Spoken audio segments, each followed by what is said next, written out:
வாமா உனக்கு மேக்கப் போட்டு ஆங்கிலோ இந்தியன் ஆயா மாதிரி மாத்துற. விடுறா, அதெல்லாம் வேணாடா எனக்கு. வா உனக்கு மேக்கப் போட்டே ஆகணும். மேக்கப் பண்ணிருந்தா ஆயா நீ பாயா சாப்பிட்டு மல்லாக்க போட்டு அம்மாக்கு மேக்கப் போட்டதுக்கு அப்புறம் உனக்கு போடுற. வா உனக்கு போட்டே ஆகணும். சாய் ஏசி கொஞ்சம் போடுறா. அதுதானே போன மாசம் சிக்கன் வாங்க காசு இல்லைன்னு தூக்கி கைலங்கல்ல போட்டீங்களே. ஸ்ப்ரே எங்க காணும். நீ ஒரு நிமிஷம் கண்ண மூடு. இங்க ஒட்டிக்கோ.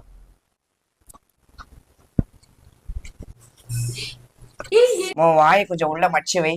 சாய் இது வேண்டாம் சாய், பான்ஸ் பவுடர் இருக்கா? இல்ல பீச்சிங் பவுடர் தான் இருக்கு. அதெல்லாம் போடுவாங்களா? அது கழுவாத பாத்ரூம் தான் போடுவாங்க. அப்ப நான் வேண்டாம். போன வை. எப்ப பாரு சோறு சோறு சோறு. எங்க அப்பா தான். நான் பேசாம மேக்கப் ஆர்டிஸ்ட் ஆயிடுவா. உன்னெல்லாம் 2 நிமிஷம் கூட வச்சுக்க மாட்டாங்க. ஒட்டு வச்சாதான் மூஞ்சிக்கே அழகு. அப்ப நீயே வச்சுக்கோ. எங்க அம்மா எப்பயுமே அழகுதான். அதுக்கு எதுக்கு மேக்கப் போட்ட? உள்ள ஒரு டைனோசர் குட்டி போட்டுருக்குமா. எடுத்துக்கோ.